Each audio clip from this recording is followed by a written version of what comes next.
G'day, Stephen Travers here. Welcome to this live session where we're going to continue to look at all things hatching. Hatching continues to be a challenging area for many drawing artists.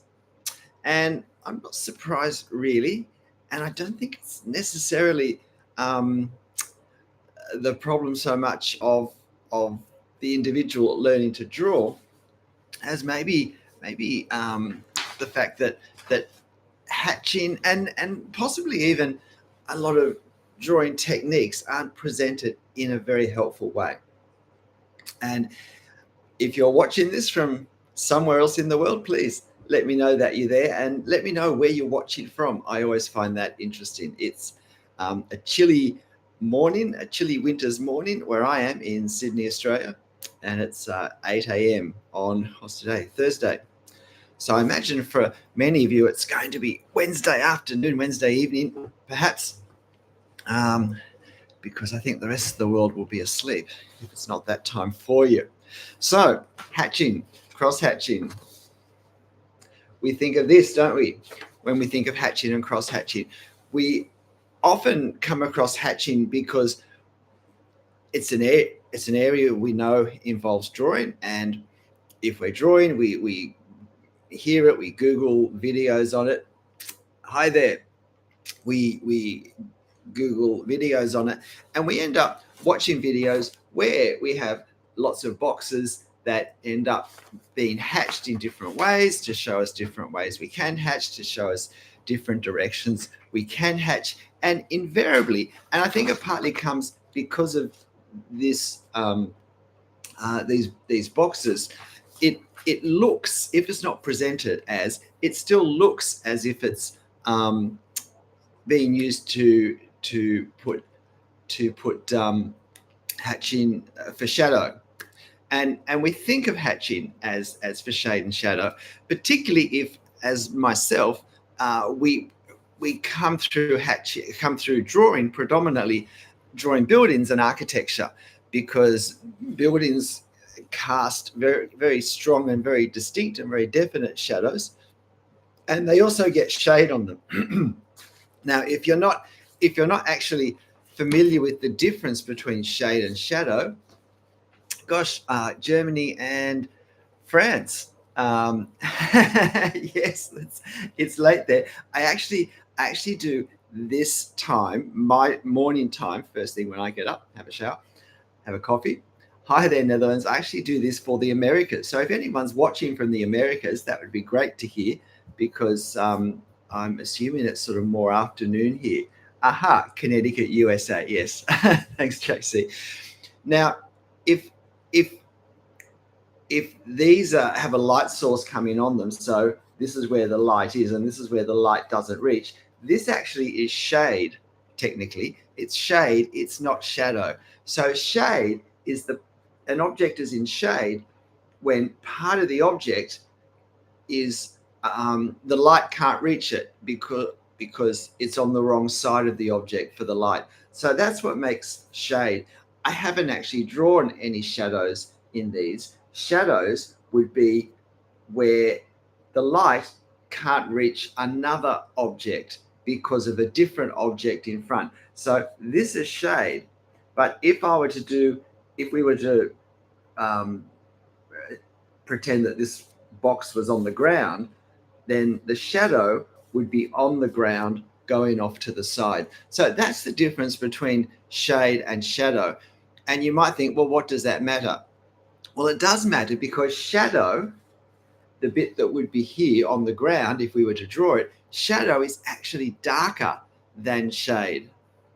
And it's not just darker than shade. If we work in color, it's has warmer undertones. Sorry, shadow has cooler undertones. Shade has warmer undertones. So if I was putting the shadow on the ground, I would have this shade area lighter and with a warmer color in it, and I would have this darker with a cooler color in it. And I remember the first time I heard that, which was only a couple of years ago. It was actually in a book I was reading by Stephanie Bauer. And I thought, that can't be right, surely. How could I not know that? And I just went and grabbed some of my reference photos that I'd drawn from, and I thought, she's right. This is how it looks. When you looked at them in the photo, you could see that the shade was actually slightly lighter than the shadow, and that there was a warmth to whatever darker color was on the local color in the shade.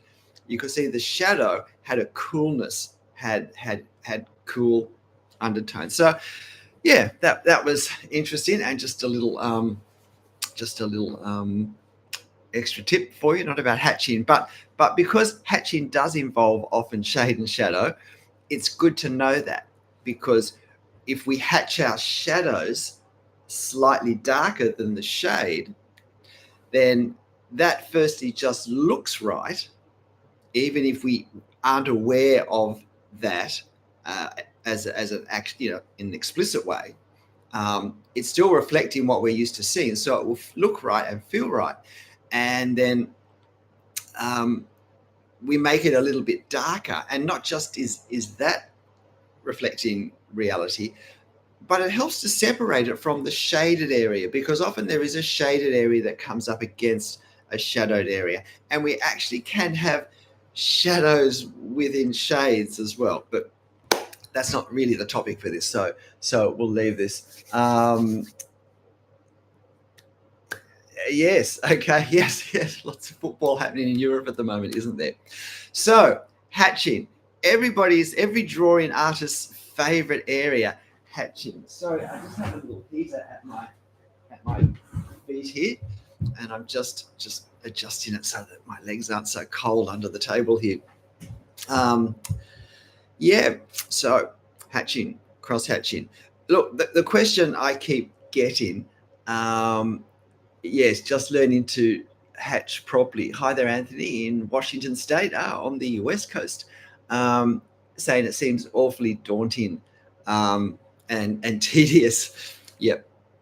The question that comes up straight away when you talk about hatching, certainly as a teacher, is you get all these questions. What direction are you meant to hatch in? What's the rule for hatching?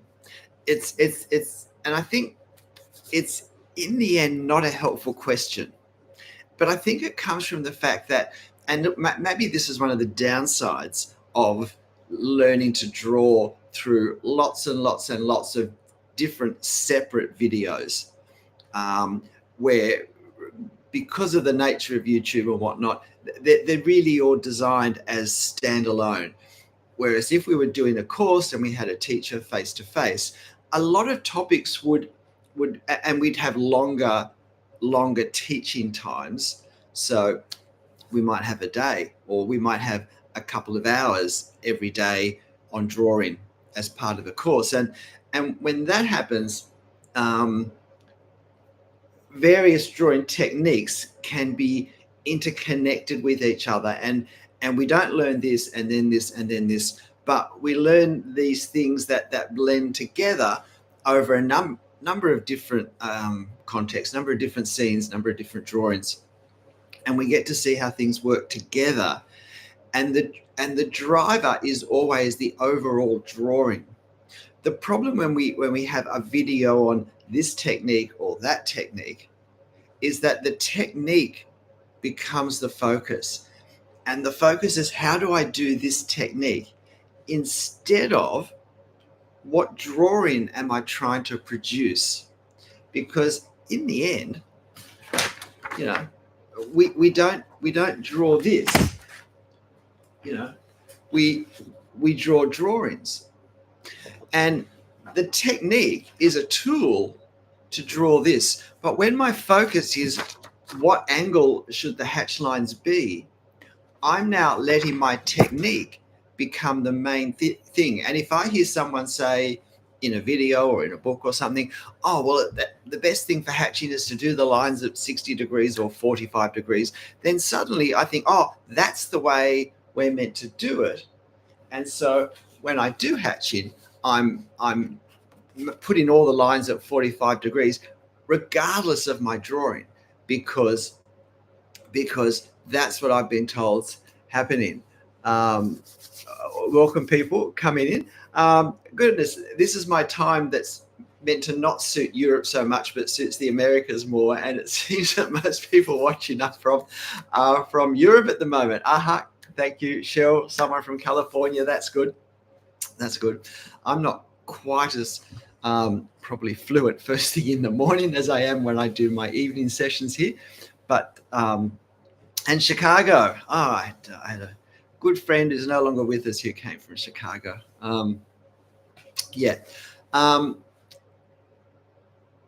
Arizona. Dan Crow. Welcome, Arizona. So, but the thing I have found is that over the 2 years of fairly intensive drawing, hatching's for me personally gone from something that I was hesitant about. I don't know that I was ever frightened or scared of it, but I was certainly cautious of it, and I probably had an unhelpful focus on how should I be doing it, what's the right way to do it, and sometimes I don't want to spoil my drawing by doing hatching that doesn't look helpful.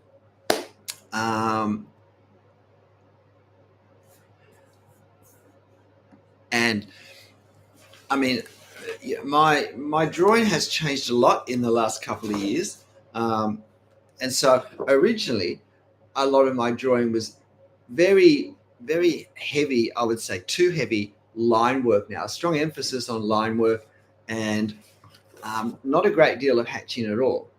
So we get a sense of 3 dimensions, but it's more from the perspective angles and from knowing what the subject is that we just see the 3-dimensionality of the shapes. There's not a lot of hatching, not a lot of line work to create the effect of 3 dimensions. Now over the next year, my drawing kind of softened, and I think I began to use, so this is a similar subject, as well as drawing a little bit smaller because I found that worked better for the videos. I began to vary my line work. So if you look at this English Wren church, you can see that the top is actually not a Wren church. The top of the tower has a lighter feel than the base, and I think that works well because the tower's further away, the top of the tower's further away, and also it's the building itself is sort of, if you like, less solid, less substantial as it goes up. So I'm reflecting that in the line work. And the buildings in the distance is lighter again, and it's a much more generalized drawing style to reflect the fact that it's further away. And there's just a little bit of hatching now coming in around the base and behind some of the windows. So began to incorporate hatching, but I also began to be trying to capture the feel of what we were looking at more when I drew. That I wasn't so conscious of this, but I was transitioning in my mind from thinking that when I drew, even buildings, that it was all about getting the outlines of the buildings correct and the angles of the buildings correct, both the angles of the buildings and the angles that we saw from perspective. And it was all about having straight lines that enclosed all that. Now that worked well for buildings.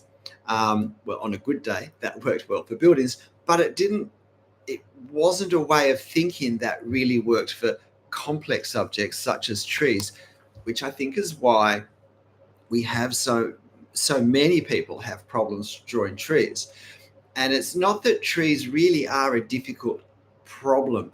It's just that our thinking about what drawing is and how we do it doesn't suit drawing trees at all, because trees are a very complex structure. And so when we try and draw a house or a building, what that usually means is we focus on the outside edges and the angles and the major things such as windows, and we try and add lines for depth to create a sense of 3 dimensions and all that. And a building suits that. But when I go to draw a tree, if it's a normal sized tree, then the leaves, it's the leaves that are the problem. the leaves are small and there's so many of them, and I can see them there, whether it's in front of me or in a photo. I can see all the tiny leaves. And how do I draw them? I can draw a window, I can draw a door, I can draw a architectural decoration or a chimney or something, but how do I draw a leaf and then another leaf and then another leaf and then hundreds of thousands of leaves? And so I get overwhelmed with trying to draw all the leaves, and I end up in a mess. And usually I end up creating more a pattern for the leaves, and then I give up. And so I began to develop hatching as a way of creating the effect of the leaves, and that works really well with trees. And here's an example of that. And so you can see all the hatching that represents the shadow. So I realized that trying to draw the leaves was no use. So I'm trying to draw the effect of the overall canopy. So instead of seeing trees as leaves, I stopped seeing the leaves and I looked at the overall surface of all of the leaves put together. Now, how do I draw that? And hatching became the way you could draw that. And so by controlling my hatching, I was creating the effect of shadows and shade on the surface of the tree that, if you like, defined, created the form. So hatching became a great way to do that. But at some point I eventually discovered it wasn't just for trees, but it worked very well for lots of subjects where there was a form, where there was a three-dimensional surface that I wanted to bring out in some way, emphasize in my drawing. And hatching began to be a way I could do that I couldn't do any other way if I just wanted to use my pen. Now, there are other ways we can get shade and shadow. I'm just trying to grab another way here. Yeah, here we go. You know, and I use Copic sketch markers as well for ink, and that's great. But often we don't want to be fussed about having something else. We want to just draw with the one thing. We want to keep it simple, and in that case, hatching becomes the way we do that. Now, hatching can be laborious, and it depends on the subject we're drawing. There can be a lot of hatching. So this is a recent hatching drawing, which is basically all about light coming down a path that's moving slightly uphill. But although there's a lot of lines in that, if you look there, this drawing still only took me 63 minutes from memory. So once we know what we're doing, we can hatch quickly. But equally, hatching is a wonderful way of creating effect quickly. Now, this looks like it was a location sketch. It actually was from a photo, but I think I'd given myself a 10 or 12 or 15 minute maximum to draw it. And it does show how hatching as a quick, fast, loose gestural application of the technique can be really effective and can really work in with a fast, loose drawing style. So it is, it's not just something that has to be done sort of very detailed, and it works for different subjects as well. So I think the first thing I want to say is we really do want to embrace hatching as a possibility, as something that we consciously want to include in our drawing. But I think the problem comes because we think about hatching as a thing. We think about hatching as a separate tool that it's like, well, where do I put it and what's the right way to put it? Instead of being driven by my drawing, instead of looking at my drawing and asking, what am I wanting to have happen in my drawing? And I think this is where hatching becomes complicated, because we want hatching to tell us, we want the rules for hatching to tell us how to apply it to our drawing, instead of looking at our drawing as the driver of what we're doing, what we're wanting to achieve in our drawing, and saying, what means have I got with the pen to create the effect that I want for my drawing? And that then tells me what my hatching needs to be doing, because my hatching isn't a thing in itself that I have to use. Hatching is a possibility. It's a tool that I have now to apply in some way to my drawing for whatever my purpose for my drawing is.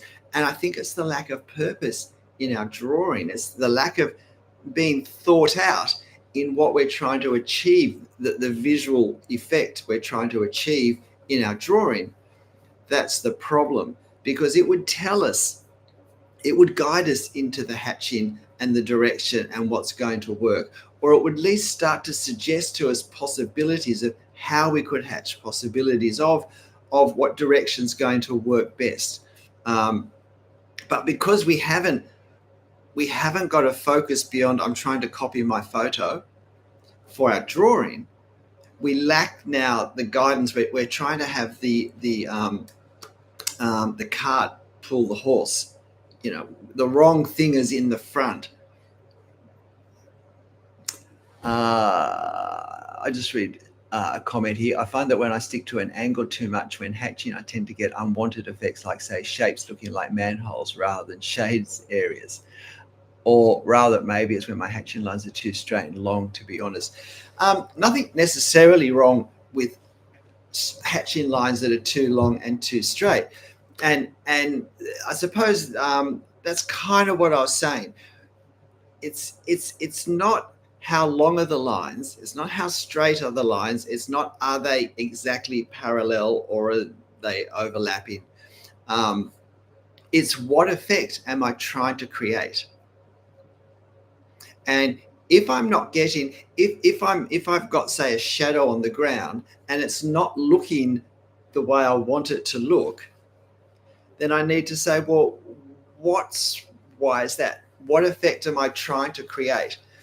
And if my shadow doesn't connect with the ground very well, then I need to reconsider how I'm doing my hatching, obviously. Sorry, I'm just wishing I'd kept it. Maybe I do have a drawing here of one of my birds, because I think it. No, I don't. Yeah, here's one. Okay, here's one. Not the one I thought, but here's one.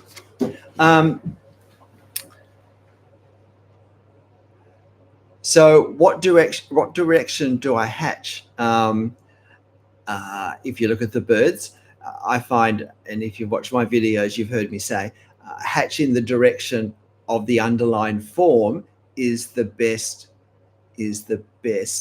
generalized rule, if you like. If you want to have a rule, sketch in the lines in the direction of the form. So these birds are rounded, and you can see that I've got curvature in my hatching. Now the lines aren't precise and they're not sort of neatly parallel, but they're approximately parallel, and they follow the curvature. And some of them are longer lines that curve, but more often they're shorter lines that do curve, but in kind of a staggered way. And it's the same on their head and on their neck as on their ground.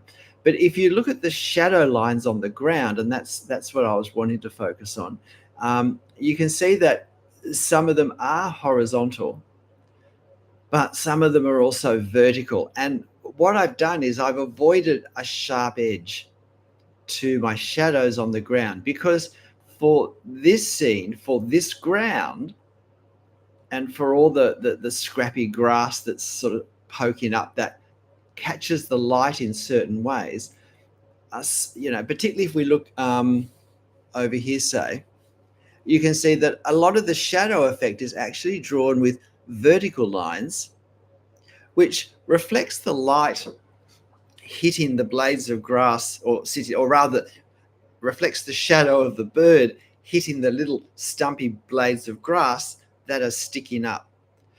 And so when I look at my reference, I'm not saying, oh, there's the shadow there, and then I draw the shadow, and I sort of go from looking, thinking, oh, the shadow's under the bird, and then I stop looking at my reference properly, and I just therefore do,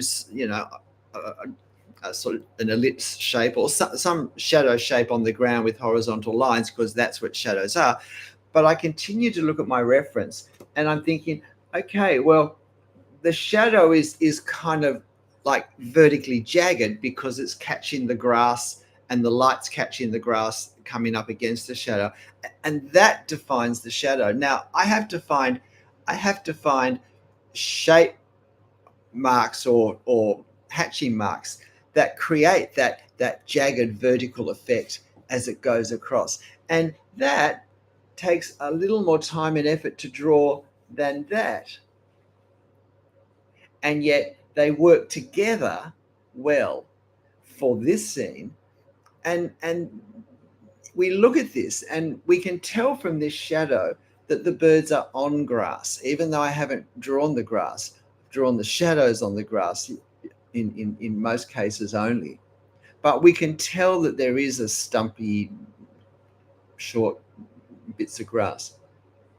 And so what I've done is, I haven't started by saying, do I do these lines horizontally or vertically? I've started by saying, do I do the shadow lines? Sorry, my thinking process is to look at my reference, to look at what I'm trying to do, to look at what I want to achieve, the amount of realism I want in my drawing. And I ask myself, what marks, and that includes directions and size of marks, what marks will create that effect? And sometimes it does take longer. Here is a very quick drawing I did of Whitby Abbey, a big ruined abbey, enormous ruined abbey on the northeastern coast of England. Now, this was a very quick drawing, and you'll notice that I've done the hatching vertically. Now, I did the hatching vertically because in a very quick drawing, I didn't have time to do it any other way. The problem with doing it vertically is that the major structural lines, if you like, the defining lines of the structure on the front of the building are also mostly vertical. And so they get lost in the verticality of the hatching lines. Now, I actually drew this same picture again at another time in what wasn't a super fast drawing. And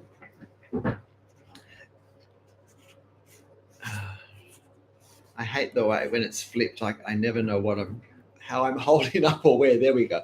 Oh dear, that'll do. Now you can see the difference now by hatching horizontally. Now suddenly I'm emphasizing the vertical lines and I'm making them easier to see. I'm actually making the structure of the front of the abbey far more visually obvious. Not only that, but the horizontal lines, I feel, working better with the weathered edges of the abbey. I've deliberately not created a sharp line because if I look at my reference photo, this extremely weathered ruin doesn't have sharp edges. I mean, sometimes the edges aren't sharp because the walls are tumbling and bits of stone are broken out, but more particularly because what was once a sharp edge has just been weathered away into a rounded surface that's not a regular rounded surface. It's got little bits and chunks out of it. And so what we're looking at is when we're then hatching is what will create the effect. Now, it's that I see in my reference, but not even the effect I see in my reference, but in the end, it's the effect I want in my drawing. And but for me, most of the time, that's the effect I see in the reference. And so it's what direction will achieve that. What way of doing the hatching will create the feeling that I'm wanting my drawing to have. And often that includes things such as, thank you, Luke, that's very kind of you. And thank you, Dimitra, as well. I've only ever drawn one. I've done one drawing of the Parthenon that I did as a gift for someone who'd helped me tremendously, and an eye specialist actually who saved my eyesight some few years ago. I drew them a picture of the Parthenon because that's where they came from. Yeah, but the question is not what's the right way to hatch. The question is not should I hatch vertically or should I hatch horizontally or should I hatch at an angle. The question is how do I want my drawing to look, and what direction will create the effect. And it's not just the angle of the line, but it's also the edges that I create with the lines. And one thing that's really important to remember, and this is where I discover, in fact, that and can I say, look, I experiment before every drawing with my marks, not just my hatching marks, but also the marks I'm going to use to create the edges. Notice how for this tree trunk, I didn't do the quick and easy thing of two straight lines or almost straight lines down each side. But in fact, I looked at the reference and I thought, well, there's an irregularity there that's caused by the bark of this particular tree and the way the bark is formed and the way it comes off. And I want to capture that feeling in my drawing. So I've sought to do that. But I think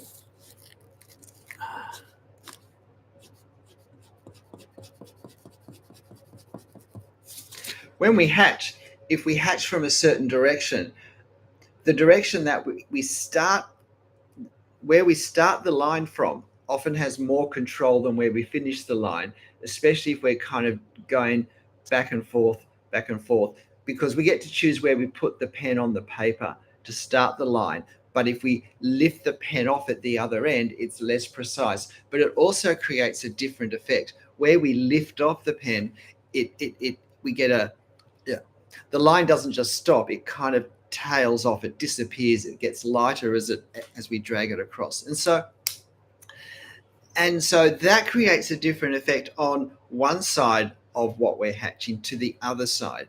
And again, how can I use this intentionally, not to be frustrated because it doesn't work so well on one side of the object, but given that this is how it happens, how do I use it, or how do I avoid it? If I don't want this sense of, if I do want my hatching to be very precisely within two lines, and I don't want it to kind of get lighter, less substantial on one side, say particularly it's a box, say I'm hatching something such as this, it's not a rounded surface or anything, then I tend to do half my marks starting on one side and going across as close as I can get to the other side, and then I do the other half of them come in the other direction. So I regularize on each side the effect, so that overall the effect is the same on both sides. But at other times, if I'm drawing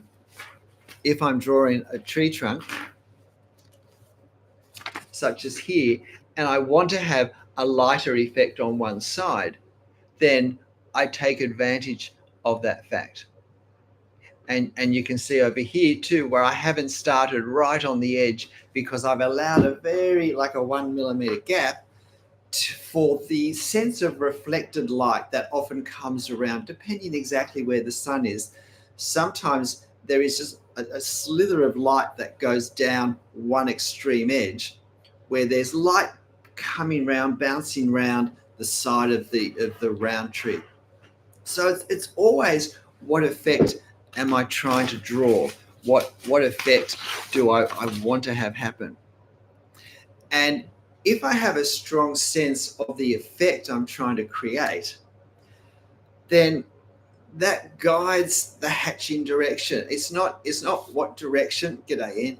It's not what direction do I want to do I want to do I should I be drawing, but what effect do I want to create and what direction will do that.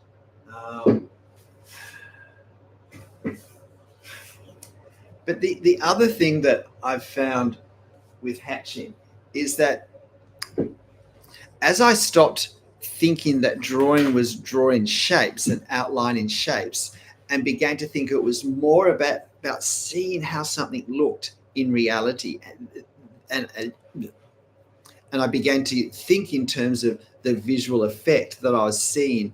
When I look at my reference, or I look in front of me, what stands out? What's the obvious thing? What's the thing that's really clear? What are the things that we can see but they're not so clear? As I began to think that drawing was observing certain effects and then trying to capture those effects with the marks we put on the paper, and I began to think marks instead of lines, because when we think lines, we end up drawing more like this.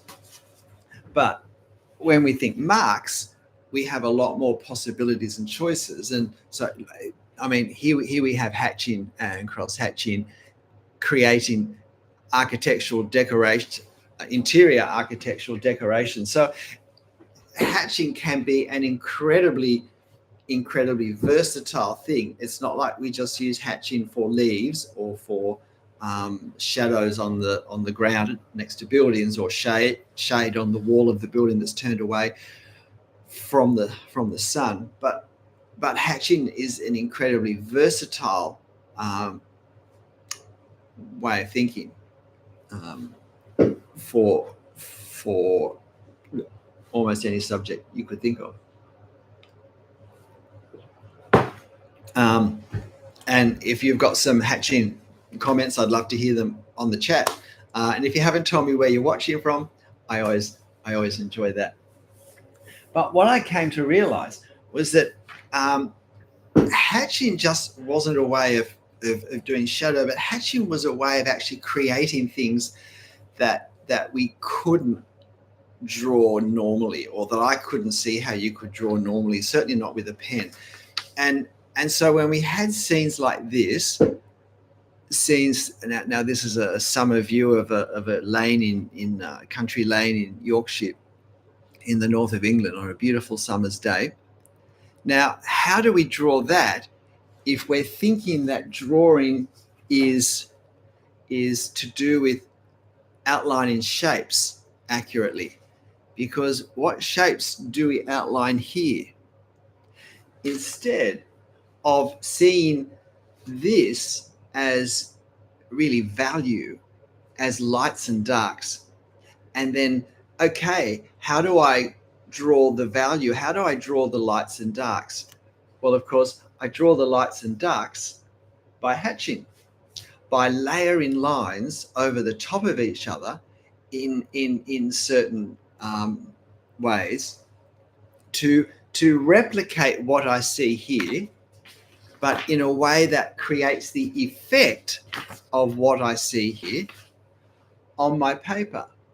And again, if you look at this in detail, you can see how I've layered the lines. And at no stage am I thinking, what's the right direction? All the time, I'm thinking, what creates the effect that I want? Now, some of my lines here are lines. There, if we look at these trees here, there are little lines here for the posts of the fence, and there are lines coming across here that are quite horizontal. And you can see what I've done here. I've done my hatch lines reflecting the surface of the road, the horizontal surface of the pathway, really, of the pathway. Down here, my hatch lines are more vertical because especially around here, where they're clearly reflecting the shadow on the grass, and the grass is vertical. So therefore the underlying form is vertical. So they're reflecting that. Now, when I come sort of up here, you can see that I am drawing individual leaves, and I'm not really hatching those. I'm making marks that really capture in still in a loose way, in a fairly gestural way, the different shapes of the leaves and the way they come off the stem, and that they're smaller at the top where they're still growing, and they're larger as they come further down. And then at some point, these marks get lost, get absorbed into the more general hatching of the plant in darkness. So I'm not trying to draw the whole plant like this. I'm not trying to draw all the leaves, but in the reference, it really is just a few of those leaves that we really can see and focus on. And they're important to understand what's happening, but they do just disappear into the shadows lower down. And so that's the effect I want to get. But you'll notice that if we look at this, okay, now we can, as we go deep into the shadows, we can see there are shadows within the shadows. Now I have to work out how I'm going to try and draw this. And if I were using my sketch markers, then I'd be more exactly replicating what was there. Here, though, you can see I've allowed bits of light to show through between my lines in various ways. So down here, it's more solid, and there are some more solid bits in here. Other spots, I let a bit of light come through to reflect that variability of light. And I think also it stops this becoming too big and solid and thick a black area, which I think in the end isn't going to be helpful. And I also wanted this overhanging tree to perhaps be the strongest point, the darkest point, because I actually think it's the closest point in my drawing. So, but you can see all the different directions. Now, up here, I've hatched more at a diagonal. It's not as obvious because I've hatched very close together, and so it's starting to present a solid shape almost. And yet there's enough variability to give a sense of light popping through. Good night, Alahan. Glad you could join me for a bit. But what I also want to do is to separate these lines from these lines. So sometimes we change our hatching direction to simply create distinction between one part of our subject in the one part of our drawing from another part that it's next to, and controlling our hatching so that we preserve white areas that we need to have preserved is also important. It's not just where we put the lines and what angles we put them, but it's also where we don't put the lines. Now, you know, this space here on the road is really important, and for this paddock behind, if I had put marks in there simply because I could see things in my reference there, if I look at the reference in those spots, I can see things that I could have put marks to try and capture, and yet it's far more effective to leave it kind of a bit blanker. Because why do the shadows look so dark? Well, it's because of the light that we see between them. And the same down here. This I was very cautious in this space here, putting the marks in, and that's where I've used marks now rather than, and you can see that there's a lot of marks, different angles, different heights, different ways of combining them to create the effect of what we see here. I'm not trying to draw that, but I'm trying to create the effect of that as best I can with a pen.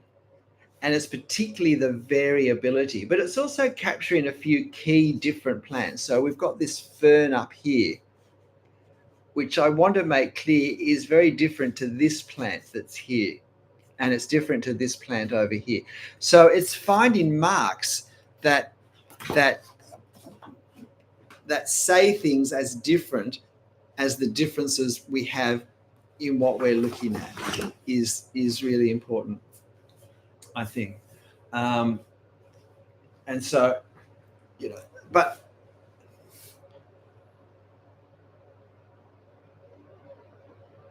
what I've increasingly, I suppose, coming to find is that hatching isn't just a way of thinking of how we do shade and shadows, but it ends up being the way we can create parts of our drawing completely.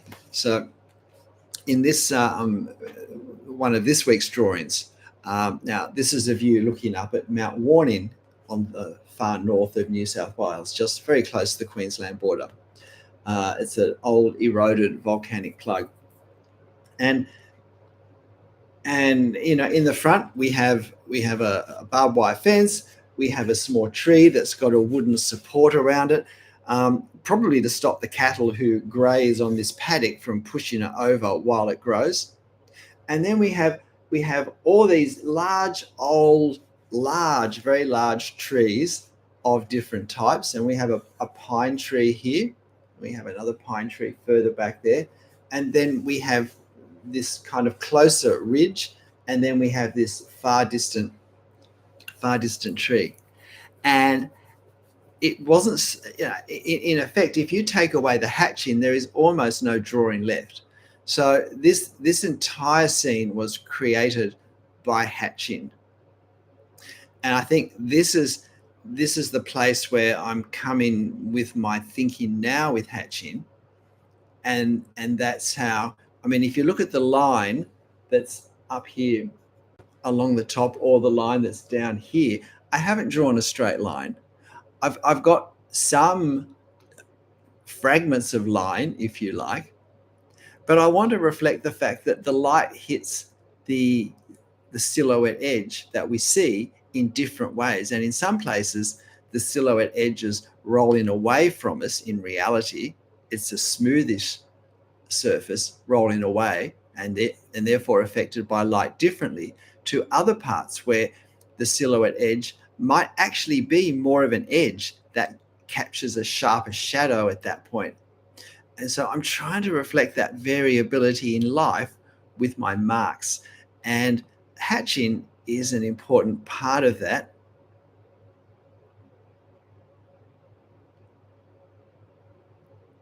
And at no point am I trying to draw leaves for all of the millions of leaves within this scene.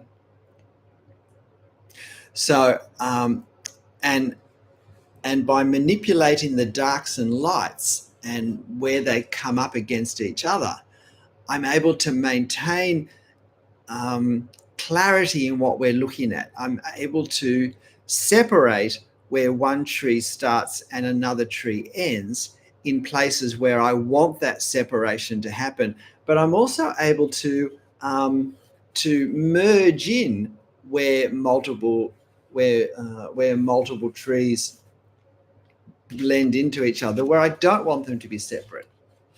And so what direction and how I hatch always comes down to, what am I trying to achieve in my drawing? What effect am I trying to create? Not what is the right way to hatch a tree, or what's the right direction to do hatch angles, the right angle to hatch lines, but how am I wanting my drawing to look? For what purpose? Now it's a case of what marks will create that effect. And as I often say, it's helpful to spend a few minutes on a scrap of paper just experimenting with the marks I think are going to work, and see if they work the way I expect. And sometimes I might have used certain marks certain ways for certain subjects enough that I'm so confident I don't need to do that. But sometimes there's something about this particular subject or a particular transition from one object to another or from one value to another because of a complicated surface that it's on, that I want to just explore in a little more detail. And particularly if it's a key part in the drawing, I need to get it right. I'm drawing directly with ink, so I can't erase anything. So I want to make sure that it's what I'm thinking will work. And so I explore that before I start. I'll show you a drawing. Look, I'm still not sure about this drawing. I did this drawing yesterday. It's for a video that I haven't finished the editing for. I'm just looking to see where the reference photo is. Did I put it up here?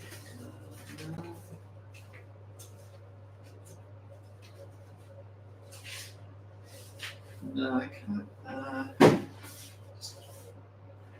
Honestly, it's such a mess here. Maybe it's still on the desk. Oh yeah, here it is, over here. So, this was my scene. Now, how would you draw that with a black pen in a fair bit of detail? So I'm wanting to. What I loved about this was the explosion of sharpness coming towards us, and it is almost like an explosion because it seems to spray out from a central point. But there's also the contrast between this it's a bottle brush bush, a callistemon, and you've also got the lovely contrast of this gum tree coming up from behind. And I like the way these small branches were still coming out. And then you got this big clumping native grass here as well. And so it all creates rather a complex scene. So how would you draw this? And how would you draw this if you were hatching? How do you, now in lots of ways, there's the value overall is not hugely contrasting. If I were to take the color out of this, it would be a lot harder to see separation between certain parts of it. So how would I hatch this and make it easier to understand? As I said, I'm still not sure about this drawing, although I did have a lot of fun drawing it, and it took me 80 minutes to draw, which is the longest drawing I've done for a YouTube video for a long time. And JC is asking what pen nib size do I normally use. I use 4 with some regularity, a 0.5, a 0.3, a 0.2, and a 0.1. In reality, most of my drawings are done with a 0.3 and a 0.2. I'd say the 0.3 is what I call my workhorse pen. It's the one that I use all the time.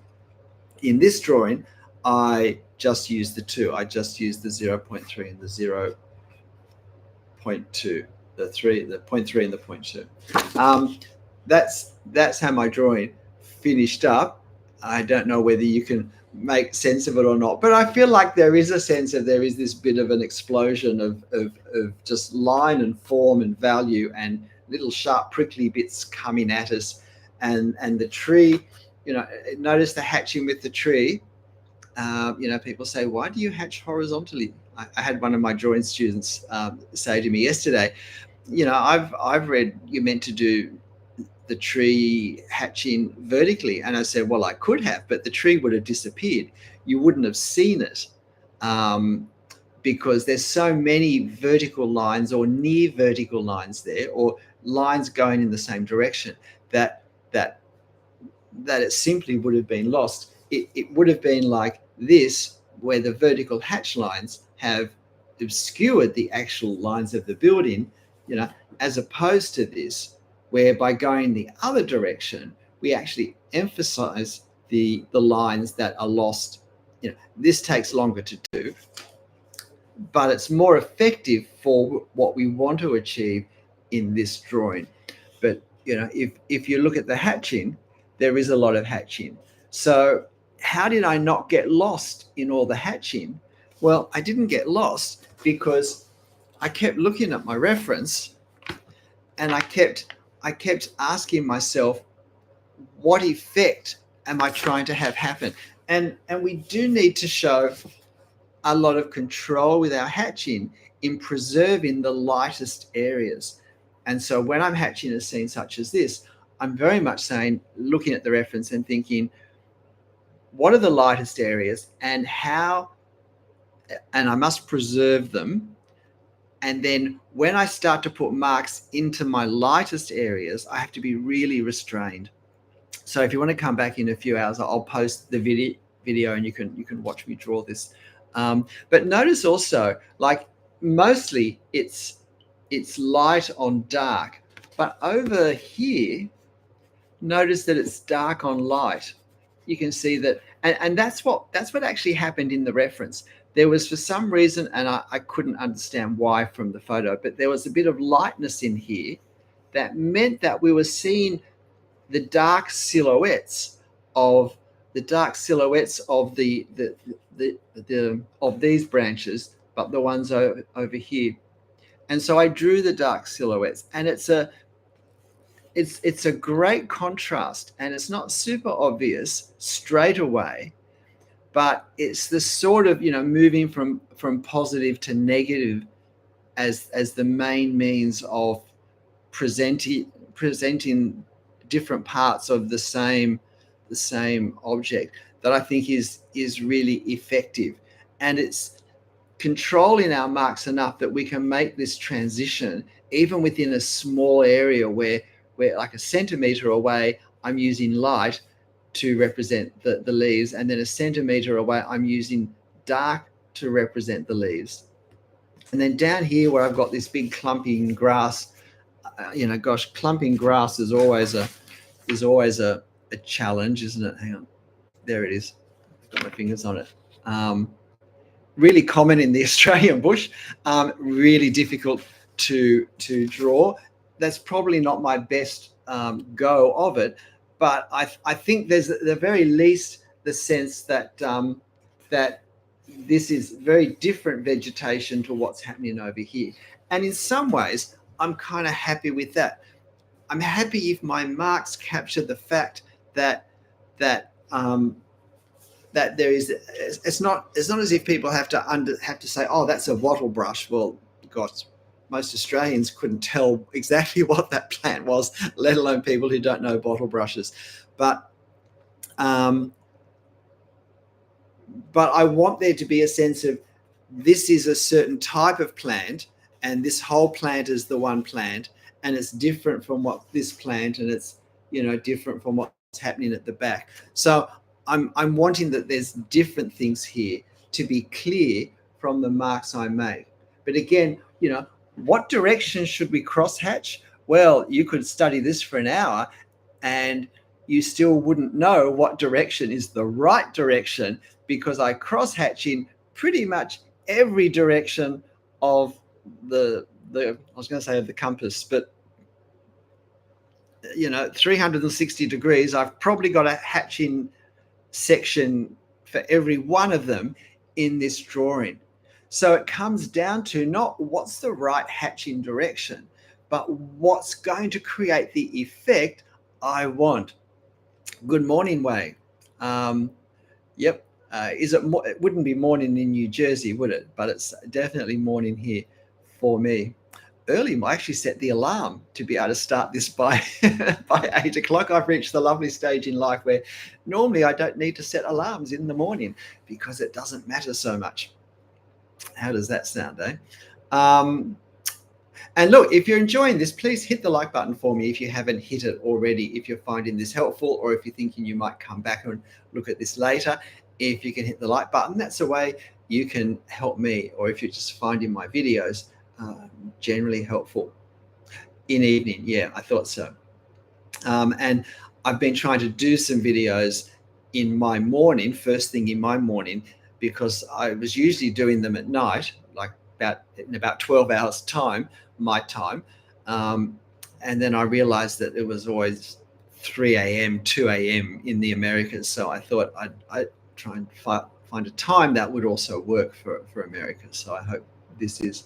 But yes, as I said, what's the right direction to hatch your lines? I think this drawing does show that it's actually just not a helpful question. The question is, what effect am I wanting to create in my drawing from my reference, knowing that I can't create this exactly, and I shouldn't try to, because I've already got the photo. I don't need to do a perfect copy of the photo, because I won't do better than this. I can't do better than this, because I'm not a digital printer. I'm not squirting little bits of ink and combining in microscopic sizes and combinations to produce this. I've got a pen, so it's not going to be the same. So I have to translate. A pixel by pixel, 3 or 4 color print. I have to translate it into pen marks onto paper. But there's something about this that I want to play with and be creative with and capture.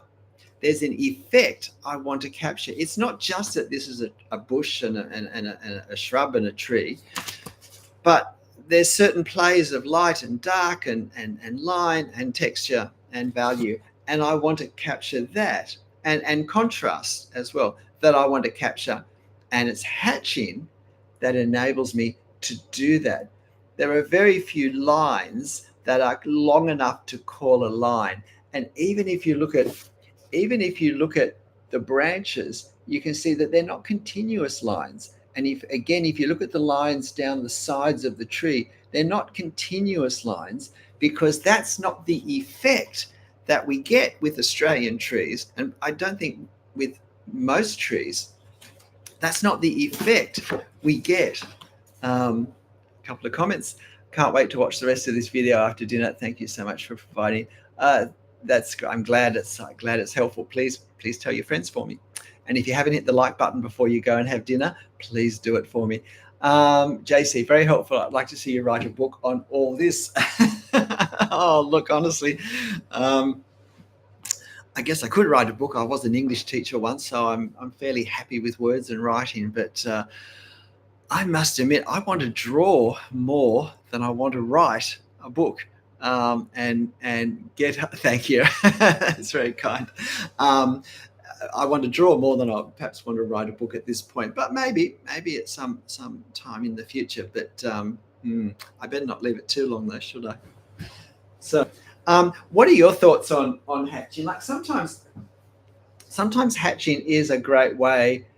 It's the only way to. I mean, look at all these different trees. This is a rotunda in a big park in a very large regional city in New South Wales, and look how it's the hatching and the direction of the lines that actually create the trees, that actually create not just trees but very different trees that tell us, gosh, there's a fir tree in the back, there's a pine tree as well, there's a hedge in the front, there's sort of some sort of nondescript leaf tree on this side. And oh, thank you, darling. I'm just getting a cup of coffee brought in. Aren't I a lucky man? And I'm being told to finish drinking my water before I have the coffee. Thank you, darling. But I haven't really drawn the trees by outlining anything. I mean, look at this fir tree. I've created the tree through my hatching, and I've created a sense of distance, of closer and of further, really through hatching. I mean, look at this tree here. There's no outlines. It's hatching pretty much, and so hatching does that. We talk about hatching. We talk about hatch the surface. Well, hatch the underlying form. That can be easier. That could sound simple, but in real life, it's not always that simple. This was a drawing I did for one of my series of daily drawing things, a pine cone. And I got to say, in the end, I had a lot of fun. I had a lot more fun drawing this than I thought. This was over a year ago, I think, and I wasn't as comfortable with hatching. It certainly wasn't as intuitive as it is now. And I'm thinking, well, what direction do I do the hatching? And looking at these kind of like long kind of bits that come out from the center, and when they're all squeezed together, they hold the leaf, the seed in place. And as they separate out, the seeds catch the wind and fly out. I was thinking, I can remember thinking, do I do the hatch lines vertically going down? I mean, these are a bit like the tree trunk, in a sense. And I opted to go with my tree trunk direction, which is around, basically, although this isn't round, in effect, it's a roundish shape. And so I went horizontally for it. But I was also, where there are different, if you like, facets of these sort of tubes that come from the center, I was able to use those to change direction as well. And then I varied the amount of line work so that further down, where the shade is stronger and shadows are starting to be cast, more hatching. But also note how I controlled the hatching at the edges in certain parts. See, like just in here, because the edges weren't like to a point. The edges, there was actually like a millimeter or two of edge that also caught the light more. But I exaggerated the degree to which it caught the light just to help give clarity to the form, a little more clarity than I got from the photo. But again, what direction do I hatch in? Well, my basic principle is hatch in a way that reflects the underlying form. But it's always, what effect am I trying to create? That's always what we're looking at. What effect? When I look at my photo reference, what is it in the photo that's catchy, that makes me think, oh, this visually is a really interesting object. And with this, it was obviously the light and dark and the incredible three-dimensional effect. It was partly this oval shape that's really quite regular, and yet it's defined by lots of irregular parts coming off it. And I like the fact that we have the contrast of these lightest parts next to the darkest parts. And I really liked that. Plus, I think they're just cool objects. We picked these up somewhere years ago, and they've been kicking around the house. We have a couple of them, and I can't believe that they haven't broken. Had bits broken off or pulled off because they've been knocked on the floor enough. But it's always, when we have a strong sense of what am I trying to achieve in my drawing, what effect do I want to create, and it has to go beyond doing a copy of the photo, doing an accurate copy. We don't need to do an accurate copy because we got the photo. I mean, I know photorealism is a thing, and that's different again. I'm not, but that's not really that easy to do with a pen. So I'm probably not talking to people who are trying to create photorealism with a fine liner pen. So does anyone watching want to share your hatching experience? What do you find frustrating about hatching? Is hatching something that you get nervous about before you do, or even something that you avoid? Or are there certain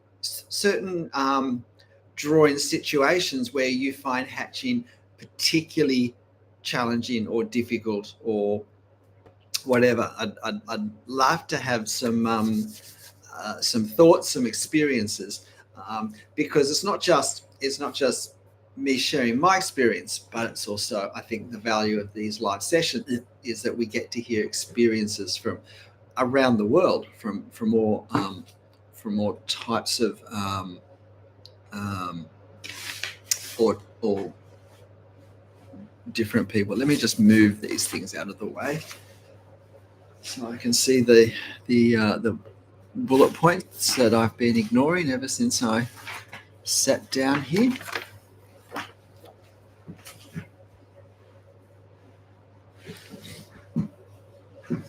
And I mean, if I were to choose the drawing, no one's told me their experience of hatching. Is it something you enjoy? Do you enjoy hatching? Do you see it as a friend, or do you see it as your arch drawing nemesis?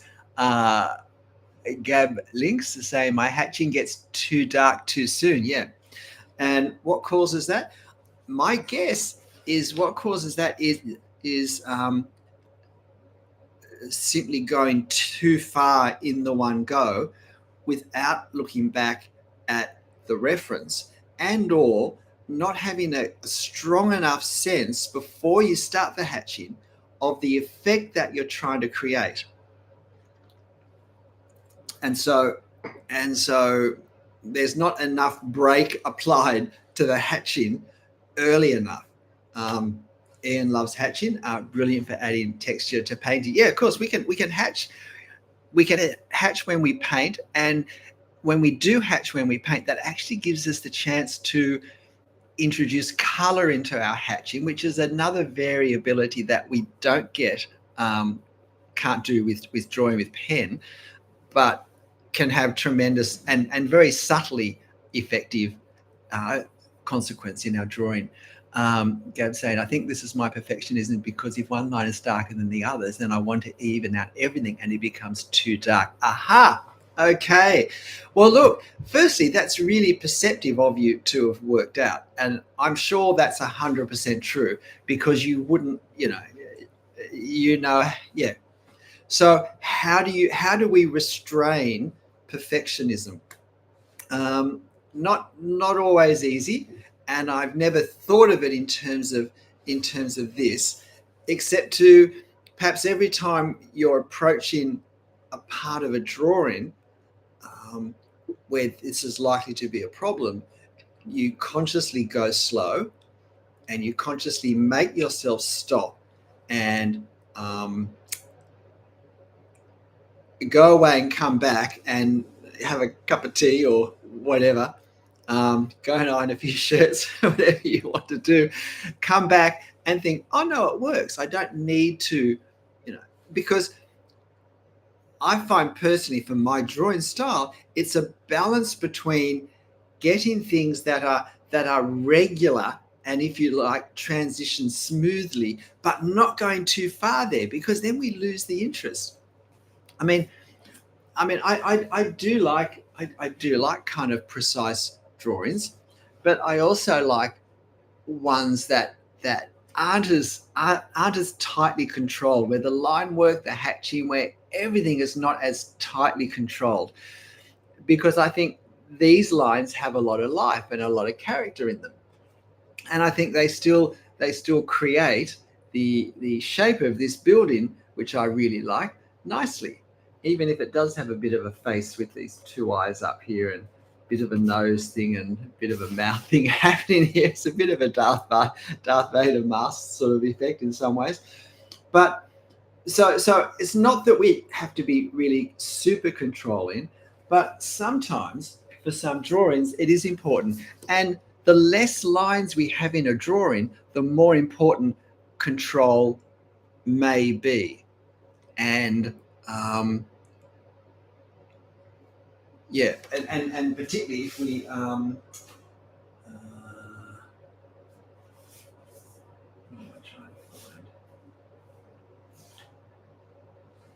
well, I mean, when we have a situation where we're preserving certain spaces with a lot of lines around them, then we need to have control to make sure that we don't accidentally go blip, blip, blip, and suddenly we've just, without thinking, with a moment of wondering what I'll cook for dinner or something, we've suddenly kind of covered in the area that we've been so carefully preserving.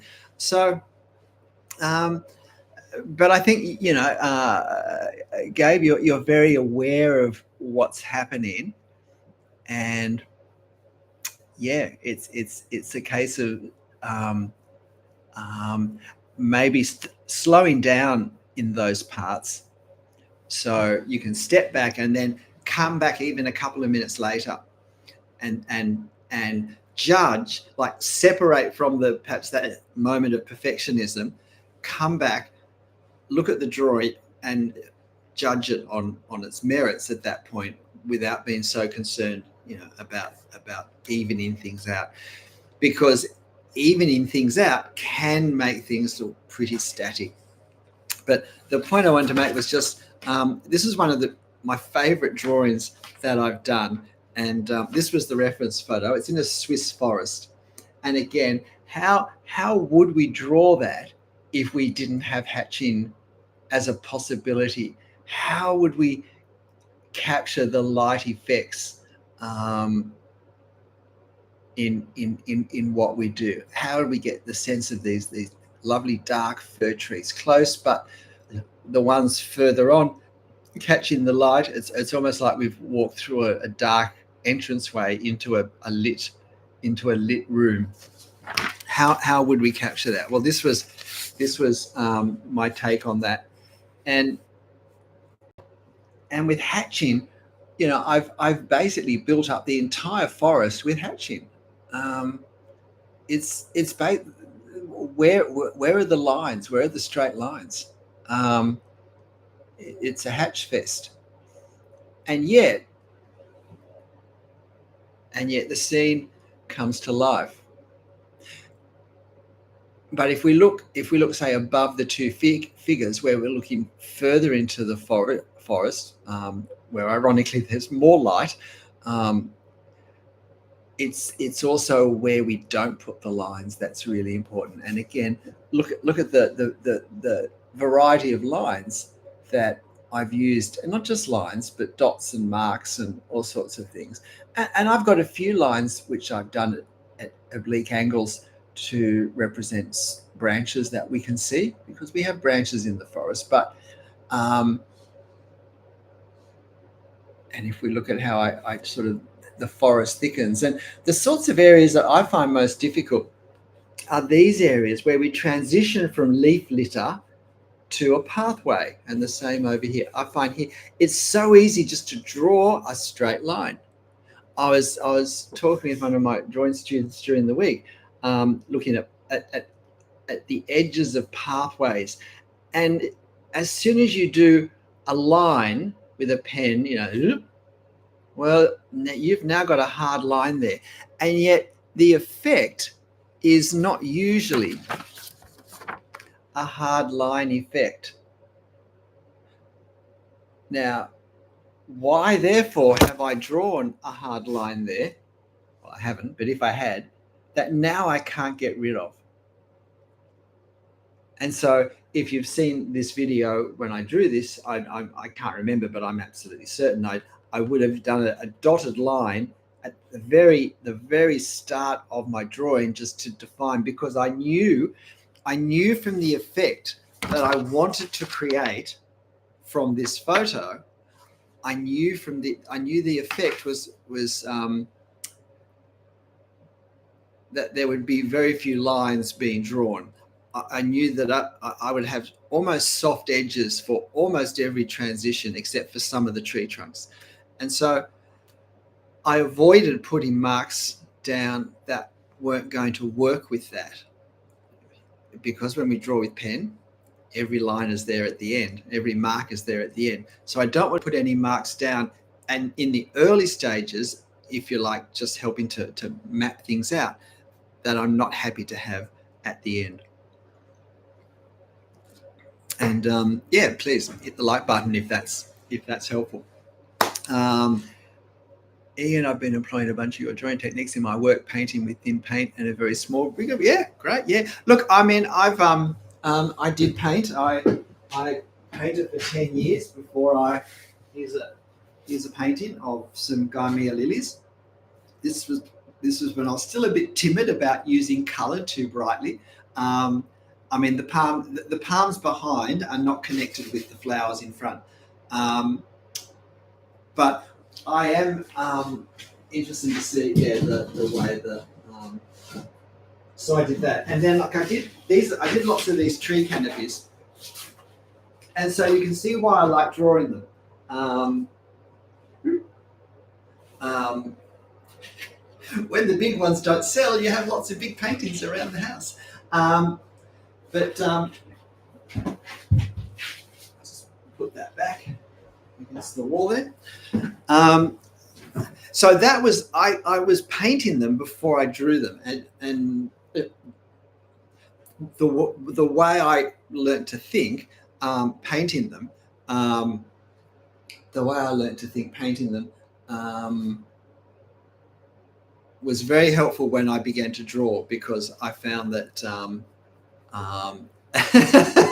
John, I meant timid with color.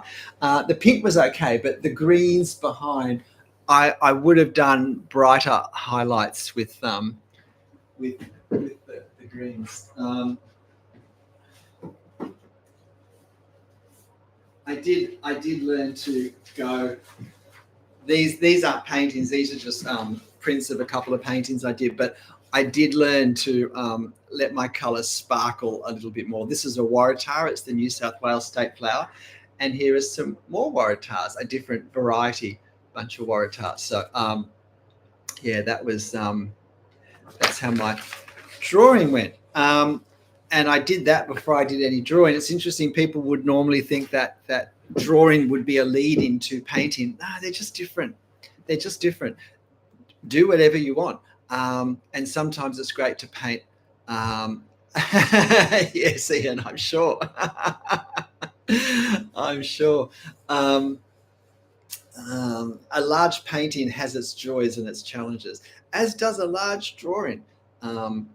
Drawing at the right scale. Maybe this is a video, but drawing at another video. But drawing at the right scale, the right size, can be very helpful, particularly when we're learning to draw.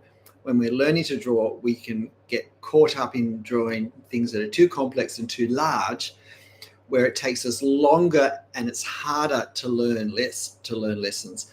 Whereas if we draw simpler things, smaller, we can learn lessons very quickly and learn them more frequently, and therefore learn them faster and more effectively. Yeah. Does anyone have any general questions about painting? I've got a little bit more time at the moment. I'm happy to answer any. Not painting, drawing. Any questions about drawing you'd like to ask me? Any things that you're struggling with, or any ideas for videos, or any ideas for another live session? Yeah, I do videos and live sessions on the things that I find interesting and I think might be helpful, but I don't necessarily know what people are thinking. John, so how do we decide whether a picture is worth drawing? What kinds of things do you look for in your pictures? Okay, that's a good question. Thank you for that. And please hit the like button if you haven't already and you're watching this. Well,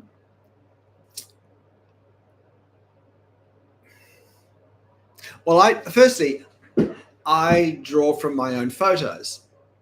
And that's because I want to have the option, at least, of using them on camera. I need to own the copyright to the photo. If you're not aware, if I draw, if I find this online and I draw it, I've just broken copyright law, strictly speaking. I mean, copyright law does have provision for educational purposes. And so if I'm just learning to draw and I'm teaching myself by drawing from photos, then that probably is okay. But I couldn't sell that at drawing because that's not education, that's commercial purposes. And I probably, strictly speaking, couldn't post it on social media if I didn't have the permission of the photographer, because the photographer's work is is the starting point. Their creative work, where their creative work, if you like, finished, is the starting point of my creative work. And that's why if we if possible, we should get so on Instagram, for instance, most of my drawings are drawn from photos by Paris photographers, but I've had their permission to draw from their photos, and every time I post or repost a drawing that I've done from their work, I credit them as the photographer of my reference photo. I think that's important. Okay. Um, so I take my own photos because then I don't have to worry about anything to do with that. So that means that I start to decide whether a picture is worth drawing when I take the photo. That's where I'm getting to with that long way. Now, these ones that I took on holidays before I started drawing, that's a bit different. But certainly now I walk around and of course, it's so convenient. I walk around and I see something and I think that would make a good drawing. Sometimes I actually think that would make a good lesson. But still, most of the time, I'm looking and I'm thinking that would make a good drawing. And so if I look at, you should see the mess I get into so quickly. So I was actually walking out of the railway station that's near our house the other day, and as I turned a corner, there was just this little section of vegetation where they'd obviously planted something. And this tree's been there by itself for a while, but I think this was planted. And I was just struck by the light and the dark and the sense of it was all bursting at me. And I'd stopped for a minute just to catch my breath because I'd been running up and down the railway stairs for a bit of fitness a few times. And as I just kind of paused, I thought, oh, that's really dramatic. That looks really dramatic. We could be in the middle of the wilderness looking at this. And then I thought, take a photo, see how it looks. And I took a photo and my pulse came down while I took a few photos and thought, oh, that would be a challenge to draw, but it'd be fun to draw. And I love looking at it. It just has a sense of drama. It is, as I said earlier, if you're watching, it is like an explosion coming at me of vegetation, of sharp, prickly stuff. You've got this big tree kind of lurching towards me as well, and you've got the contrast and like this smaller burst of this native grass down here. And so the question was then, can I draw that? As I said, the video for this I'll finish it after I finish this session. But yeah. So it's really just being alert. But a lot of the time now, what appeals to me isn't so much an object as an effect of light and dark and of contrast. And I am very fortunate to live in an area with a lot of natural beauty around me. The Australian bush is very dense where I live it is, which creates wonderful shadows and effects that again can be challenging. And again, hatching has been the key for me to be able to capture that. Couple of questions. Beach scenes with waves. Oh yes, no. Well, look, again, not the best medium. Look, I did come across this. Look, I don't think this is a particularly good drawing. It's one of the few water drawings I've done. It's not beach and waves. And look, I have taken some photos of beaches and waves. And I've got a couple I could try and draw, simply because I'm aware I don't get to the beach very often, but I am aware that it is a bit of a gap and that people do like to draw them.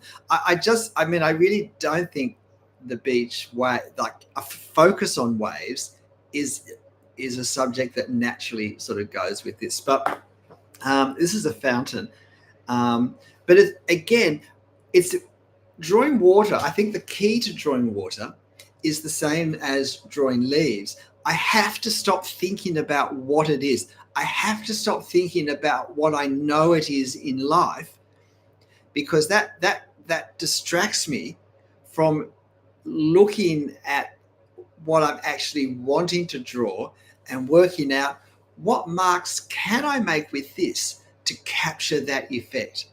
And I think the distraction of understanding this is moving water is not helpful at that moment. So this was a video of a fountain. Does that look like water? Can you tell what that is? And it's not just this, but it's also the reflection and the bubbles and the ripples and things. So I don't know. What do you think? And we've got this pool of water behind that's actually not affected by the bubbles. It's a very large fountain complex. I actually think it's at the Louvre somewhere. I'm sure that's the lower section of. John does see the water. Well, that's good. So because this water behind is still, we've got reflections of the facade behind being seen. How do we draw reflections? Exactly the same way we draw everything else. We look at the effect in our reference, or if we're drawing from imagination, we imagine the effect that we want to create, and we work out marks that create that reflection. And sometimes those marks take a lot of work, a lot of effort, and sometimes not. It just depends. And it's often a place of experimentation.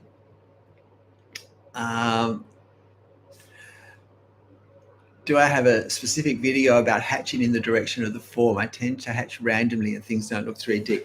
I have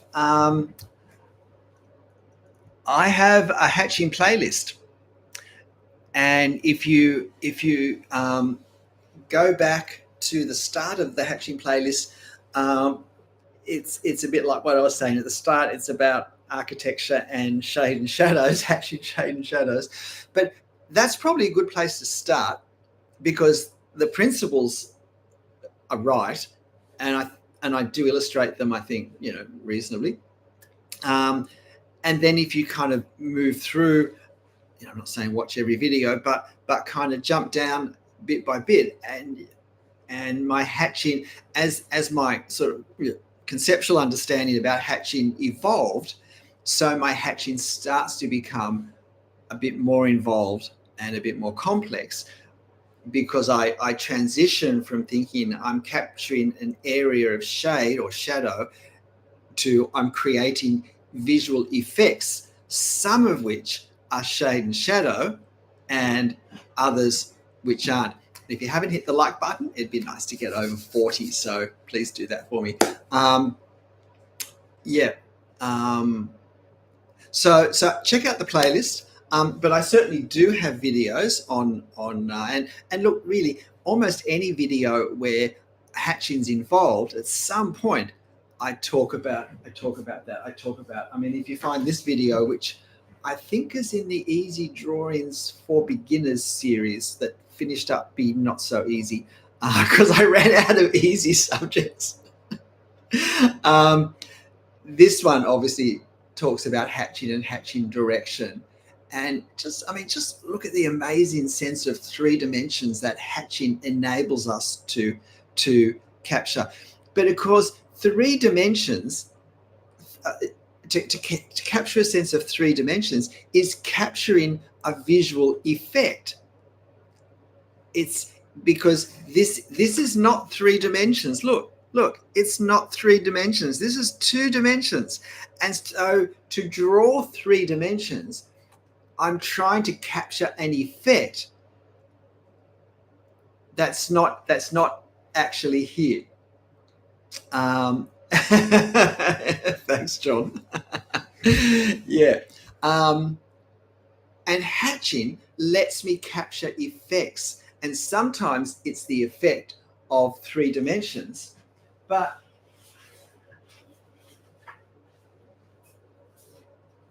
But at other times, it's the effect of light and dark. I actually get to draw sunlight by drawing shadows.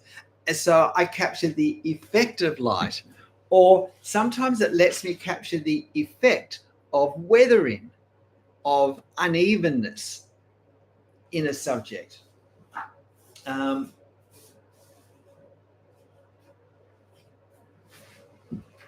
here's another forest scene capturing the effect of light.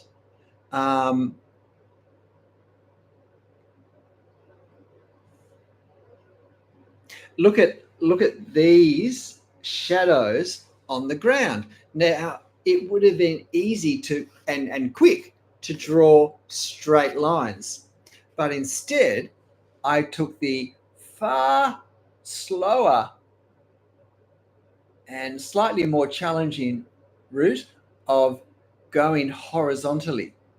But part of the reason I do that is because it lets me get slight undulations in the ground in a way that I couldn't do. If I did straight lines, it would sort of say the same thing and it would be faster and easier to do.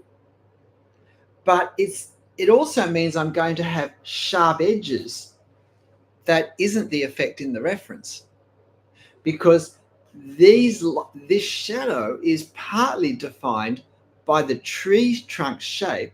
It's partly defined by the direction of the light and the strength of the light, but it's also significantly influenced by the surface of the ground that does undulate slightly and also has little bits of stuff on it that also affect the silhouette edges, particularly of the shadows. So what direction do we hatch?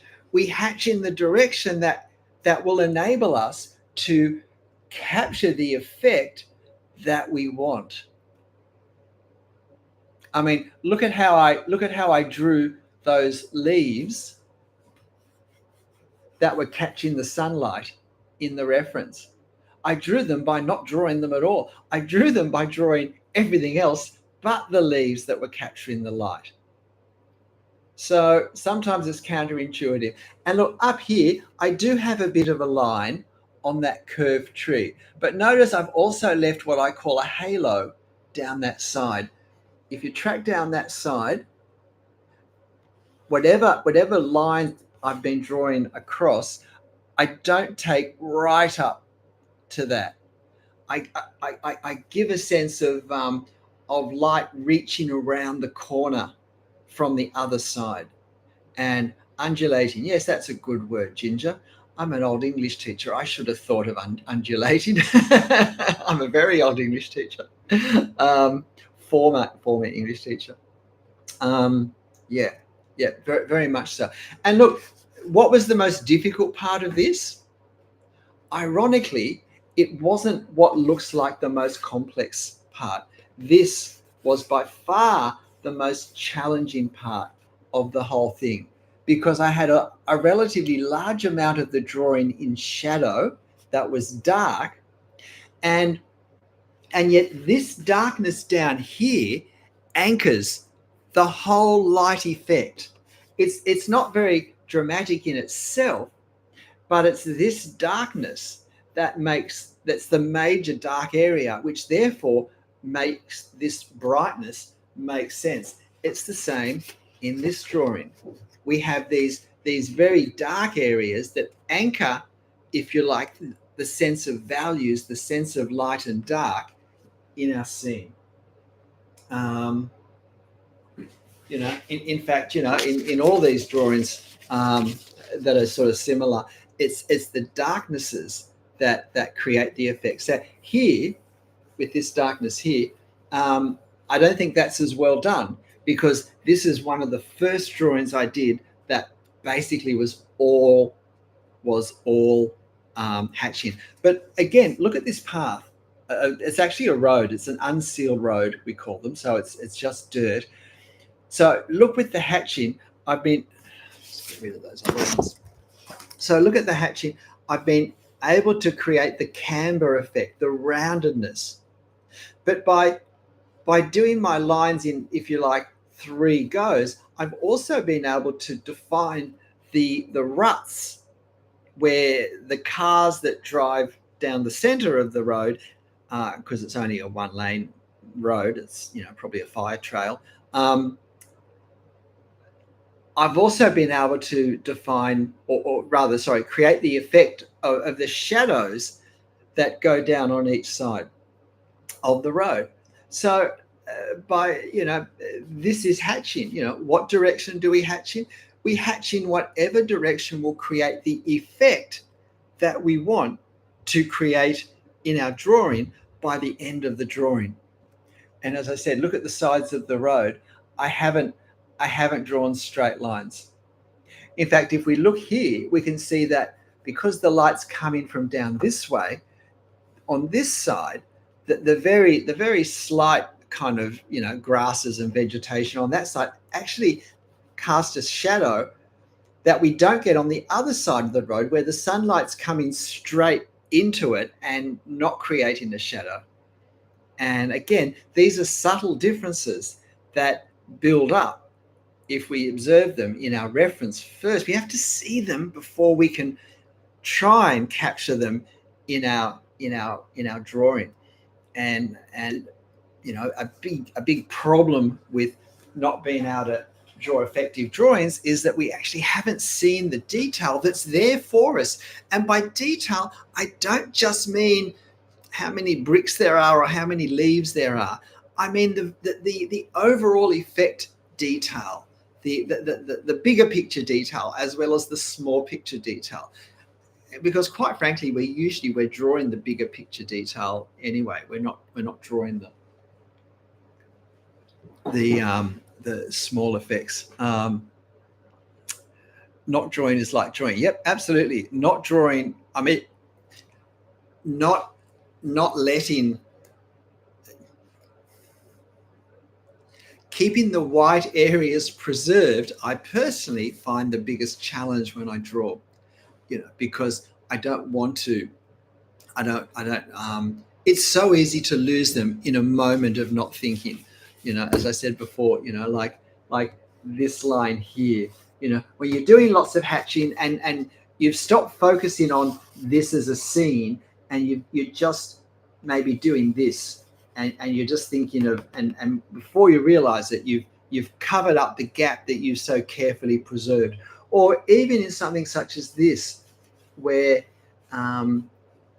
you've been leaving little islands of light coming through to give that sense of kind of sparkling sky through the canopy, and suddenly you've gone blip, blip, blip, and it's gone. So yeah, they're all the challenges. But as I said, this sort of area is the hardest one to do, because I want to convey the feeling that there's a bush here, and but the bush kind of transitions to ground, which is horizontal, and there's a slope down to this path, that the level of the path has been worn down just a little bit compared to the rest. So look at the transition of my line direction here, from basically vertical to at an angle to more horizontal. Can you see how I've transitioned my lines? That's quite a good example, isn't it? And then if we look at the lines I use further back, they're a lot more vertical, but contrasting with the very horizontal lines of the tree trunks. So that means that this tree trunk really stands out clearly as a tree trunk, even down here. Sorry, I'm over here. This tree trunk, this is what I was thinking of. This tree trunk really stands out as a tree trunk because the lines go in a totally different direction to the foliage hatching. Even down here where the values start to get quite similar, because the direction, the very strong directional change is enough to make it look different. Alina, I like putting marks on the paper if there's any white space I haven't finished making marks. Yeah. We do need, preserving the light is always a challenge, and sometimes we can do it, a more complex one, and we think, oh, I wish I'd left more light there, and sometimes if I must admit, I finished this last night and the drawing, and I thought the first thing I thought was, oh, if I did another one right now, I could do a better drawing. I could draw with the focus that I've got now, the things that, and it's interesting when, if you watch me draw this, you'll see it when there's not much up here. And the question is, would it have been a better drawing if I'd left up here a bit more open or not? Or is the fact that it's kind of like all dense part of what adds more than we would get if I lessened up here and sort of had a bit more sky coming through? Because as an artist, these are the choices I get to make. I mean, if you weren't here earlier, there's the reference photo. So there is a bit of sky coming through up the top. And I get to choose whether I try and copy the photo, whether I do something a bit different, or whether I do something very different. I get to choose. And so, yeah, that's just turning the heater off now that my ankles have caught fire. I get to choose as the artist what I do. And so I should choose. I should choose consciously. And at the end, it's helpful to think, did I make the right choice? Did I choose the right decisions? Did I have in my mind the best effect to try and bring into being in my mark making? That's the question. Oh, thank you, Ginger. That's very kind. It's like the shadows create the shape of the ground or whatever the surface that it lays across. Yes, it does, but it's not just the shape of the ground.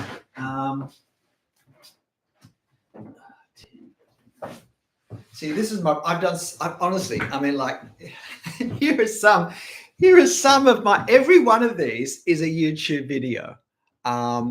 Like every time I go to try and find it, and I've got just as many on this size of paper too. So, and I've got more again on anyway. So it can be hard to. I tried to get things out that I thought, but I just here we go. This is the one I want. Okay. So here I have hatching a ginger, and anyone else interested, on the ground. So look how I've hatched the magpie's shadow.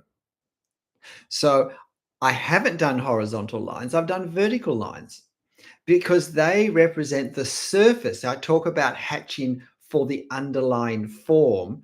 What's the underlying form? The underlying form is the grass that the shadow is on.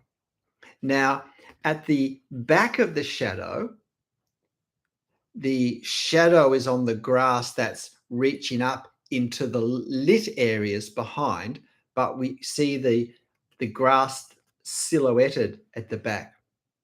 At the front of the shadow, it's the opposite. We have grass that's in the light, that's visually coming up and still catching the light, but we have shadowed areas behind it from the bird.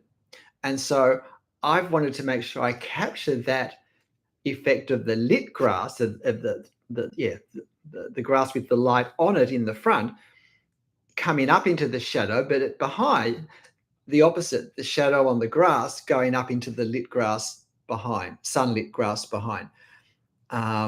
And a little bit of line work just to represent grass without overdoing it. So I think this is a really good example of restraint with my marks for the grass.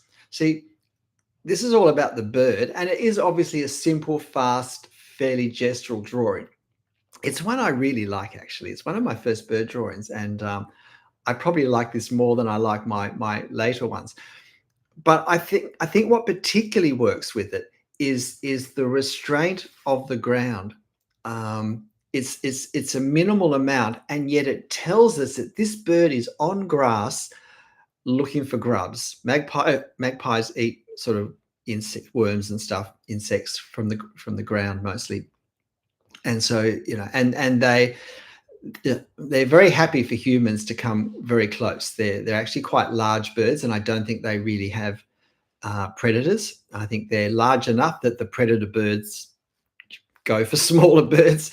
And so you often see them on the ground, just especially after rain, where insects get sort of washed out.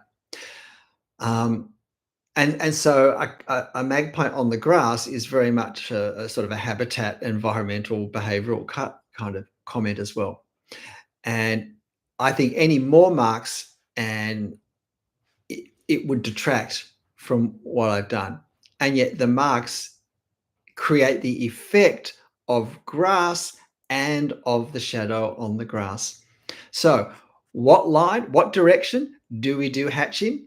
If we're just say, oh, well, on the ground, you do the hatching horizontally because the ground is horizontal. Well, what effect in this drawing am I trying to create? And that's really where I started this video. Here's another bird where the context was a little more complex. Its neck is just slightly, like 1 or 2 millimeters too long. And here, look, here we have hatching. I'll show this one because this is also this now for these pansies. This shows hatching not just for shade and shadow, but for color, what we call the local color when we talk about values, which is basically meaning just the color of the object, not affected by light particularly. So it's not really about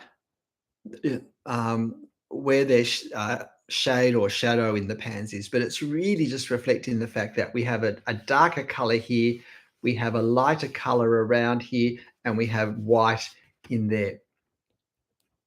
Now, I do also use it for value for these really dark bits further down in the plant. We're looking down into the stalks and past the leaves and stuff. And there's a few leaves, just a couple of leaves, and there's a few bits of grass that were growing up through the plant, which I thought were a nice contrast. So I included them in, and I even put the bug that was on the leaf here. So we can use hatching not for shade or shadow effects, but simply to represent the color primarily of what we're looking at. And obviously, if I left all of that out, then the pansies wouldn't really have looked like pansies because they've got such a distinct coloring and pattern that, so that's just another way that we use hatching. But again, what direction do I do the lines for a pansy?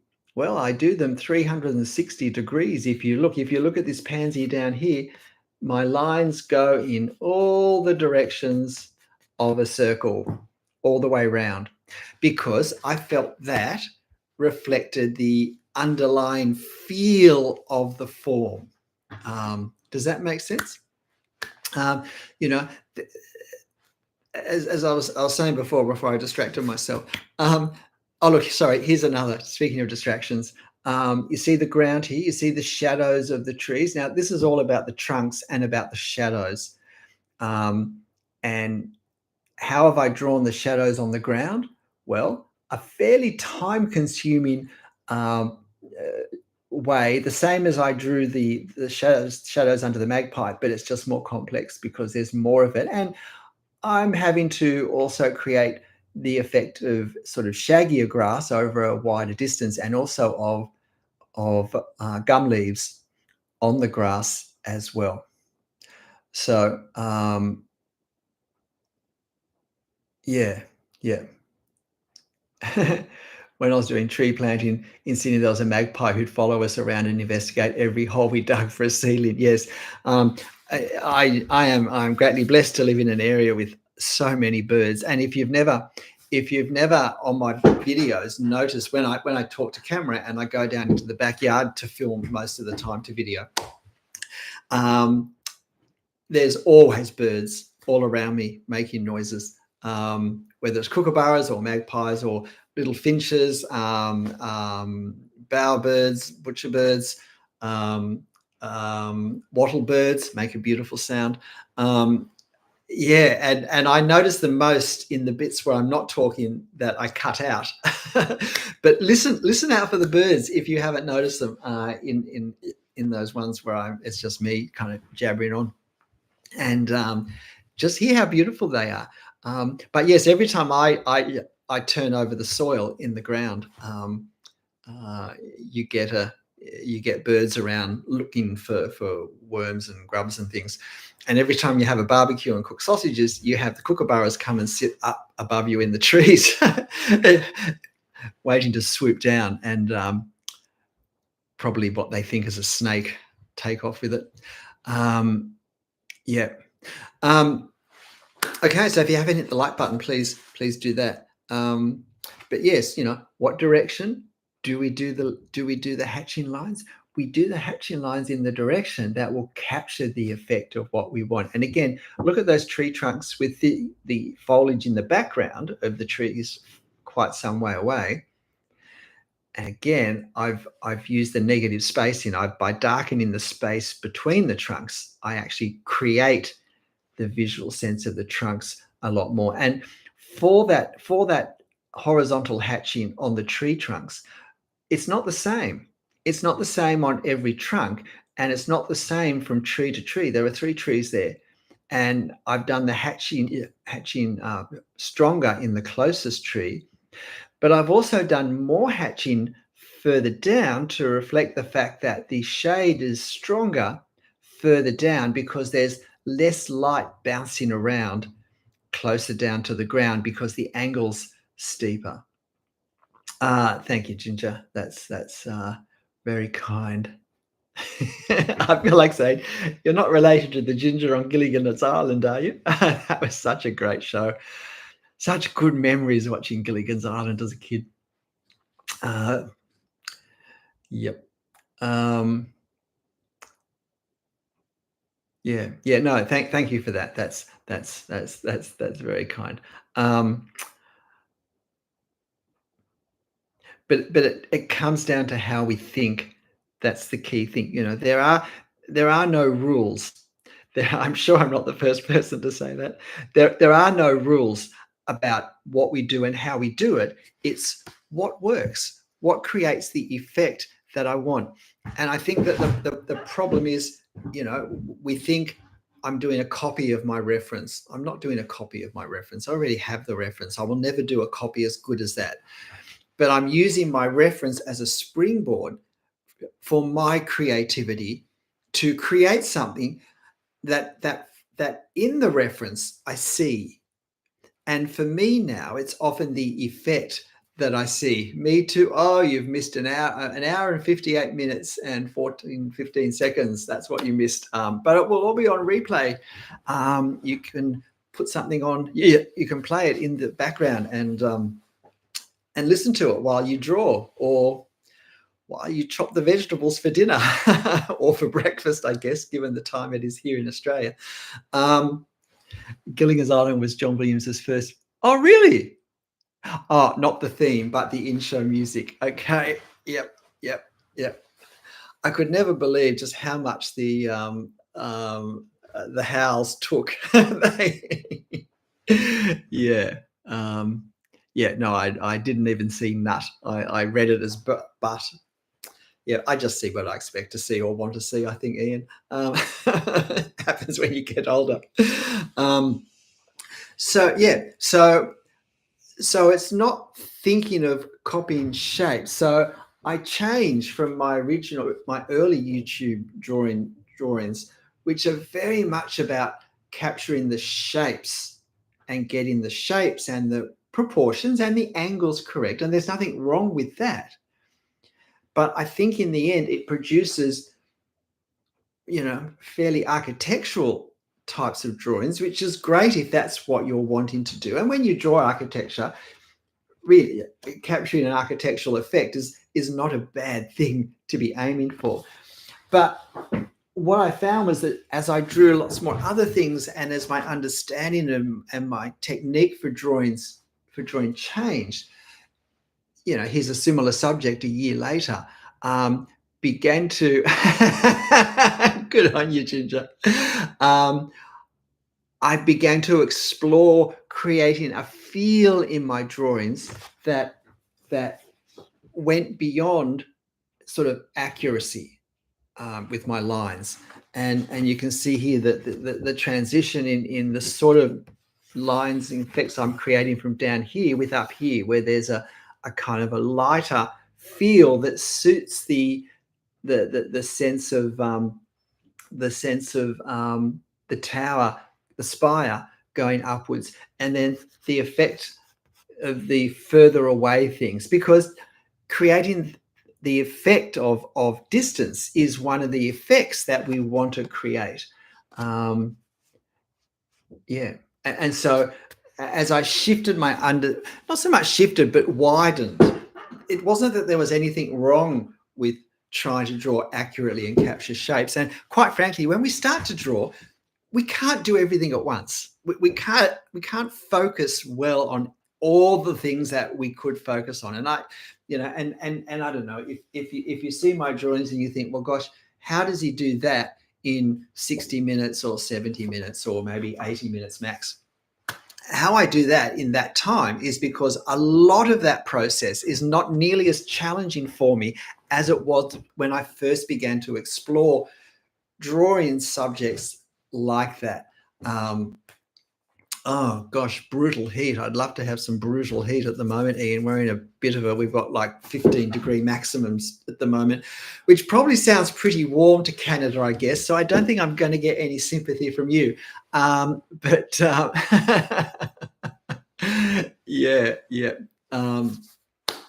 Me too. Didn't know you're doing a live today. Look, I'm just experimenting with doing trying to do a Thursday morning live, because I'm very aware that my Sunday night lives are not really very good for the Americas, that it's like 2 or 3 in the morning in most parts of America, but it's a better time for Europe and Asia and Africa.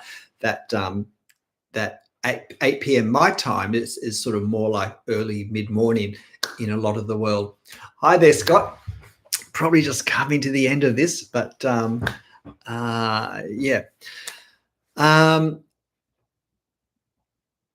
So possibly Thursday morning is going to become a bit of a thing, but possibly kind of on a similar theme to what I might have done on the Sunday night, but simply for a different audience. It's Wednesday at EST. I guess that's Eastern Standard Time, and my guess is it's the American Eastern Standard Time, because I'm AEST, Australian Eastern Standard Time. 32 degrees. Oh, that sounds lovely. Oh, that's hot for 9 p.m. Wow. I wouldn't have thought Canada was doing that in summer at 9 p.m. Yeah, that's a really hot temperature.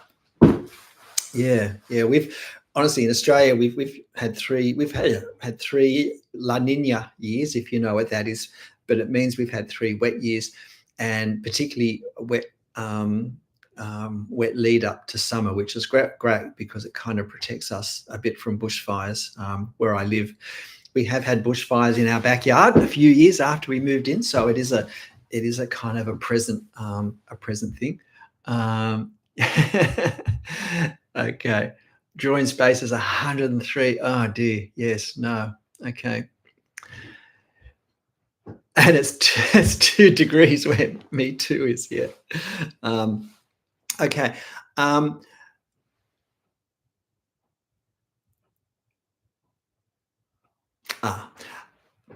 One of the challenges, though, of I think self-taught learning journey, and particularly if we're using YouTube videos as our main source of input, there was a lot of challenges with that.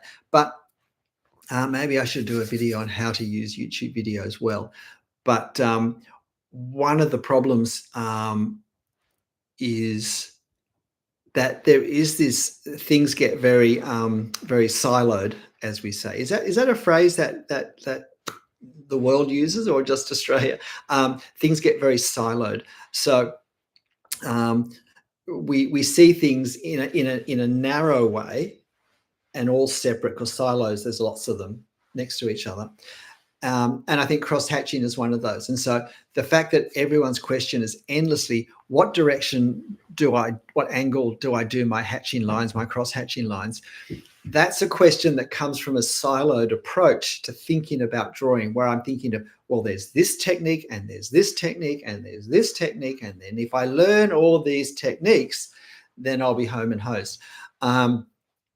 But instead, far more helpful is to be thinking, not what direction do I do the hatching, but what am I drawing, and what effect do I want to create in the different parts of my drawing and in the overall drawing.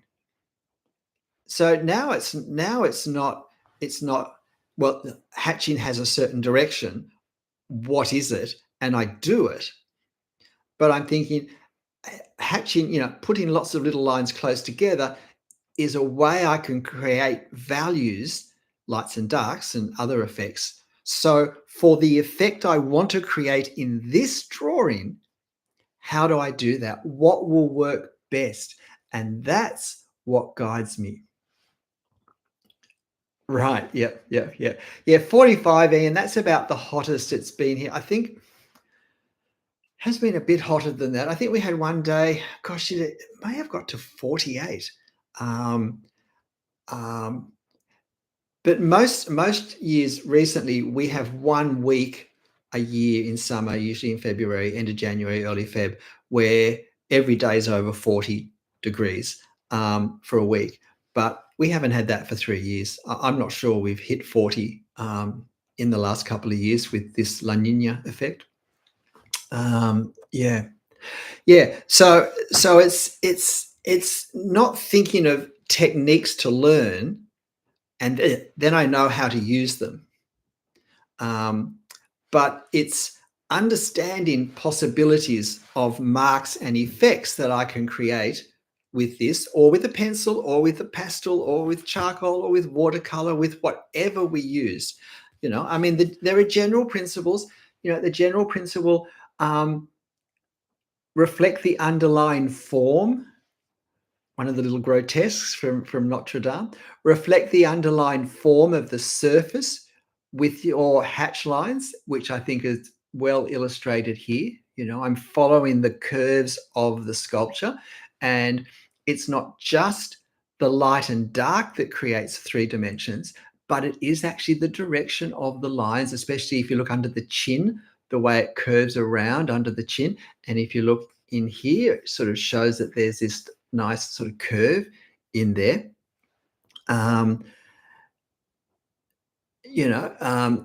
It works, and it's a good starting point.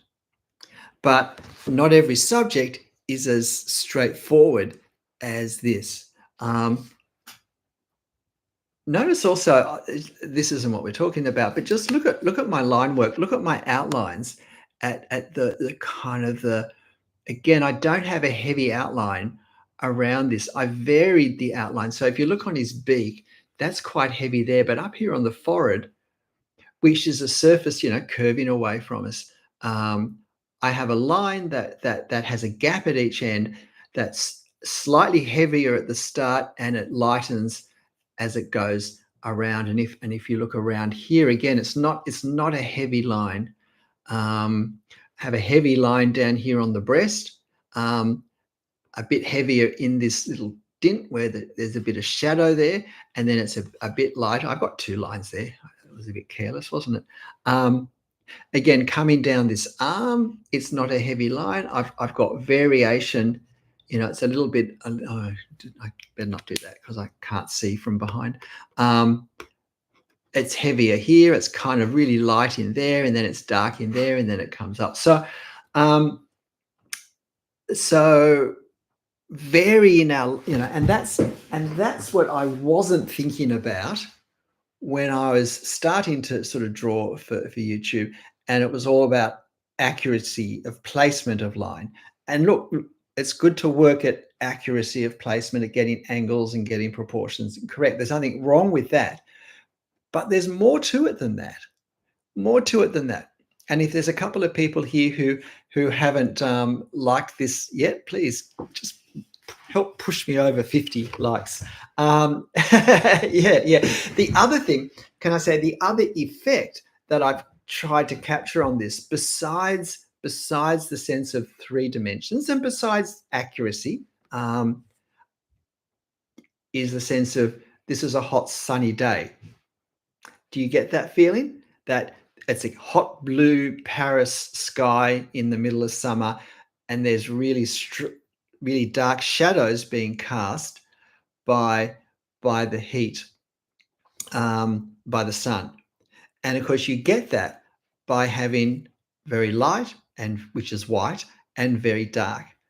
When you want to accentuate strong sunlight, we do that by cutting out the mid values and just going very light and very dark, which is what I did here.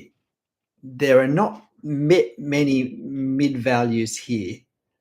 There's a few more than here, but you want to create strong sunlight, then cut out all the mid ground with your values and go light and dark. I did that with this one. This was a hot summer's day in Hobart, in Tasmania, in the south of Australia. And so minimize value except for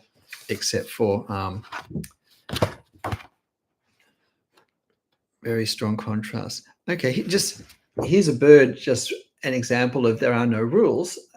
I've got a lot more ground under this galah. Now, galahs also, they're a parrot. Australia has 56 parrots, 51 of which are found nowhere else in the world. We have more parrots than South America, although South America does have some spectacular ones. There's nothing quite like a macaw in Australia. But yeah, now they live on the ground and they eat grass seeds. And so I've done a little more ground habitat for this galah and a little more suggestion of grass because yeah, they eat the seeds that are growing low down in the grass, and they're in flocks. You never just see one galah. There's usually at least half a dozen, if not, a couple of dozen. But you'll often see them on the front lawns where someone hasn't mowed for a while, and the grass seeds are there. Okay. Well, yeah, 52 degrees. Yeah, no, I haven't been there. Yep. All right. Well, are there any final? Oh, thank you. I've got to 50. Thank you for that. That's just that's nice. Very kind. So before I go, any final question anyone wants to ask me about drawing, or any idea for a video that you think I haven't done? Saw a bush turkey. Yep. I've seen a few. We've had one in our backyard, but I don't have a good photo of one to use. But if I get one, I'll the flocks of wild budgies. Yes. I don't know if people know that the budgerigar is actually an Australian parrot. It's a small Australian parrot, and I have seen hundreds of thousands of them in country New South Wales when there's been lots of grass seeds around for them to eat. They are phenomenal, especially when they take to the sky at dusk and they're silhouetted against the setting sun. Quite a spectacular sight. Yes, thank you, Ian. That's a nice memory to stir up. Any local animals or flowers? Well, I have done some. I mean, my birds. Because I need to get my own reference photo. I've got to be able to catch an animal. I've got a few photos of kangaroos that have been around here, but I'm not very happy with them. And the one or two that I've tried to draw, I've been even less happy with. And I've done a few waratahs already. as I said, I sort of, if you missed earlier, I painted the Waratahs for a long time back in my painting days. Yeah, but I'll see what, and I did, yeah, the pansies, but they're not local. Thanks, Scott. Yeah. Anything else? Anyone feeling encouraged about hatching? Anyone going to go off and do a nice drawing where hatching is something they're going to play with a little more pleasure or sense of confidence than before? Yes, the Waratah is local. Well, look, I've only seen them in gardens around here. I've not seen them in the bush right where I live, but I have seen them fairly close by. Yeah.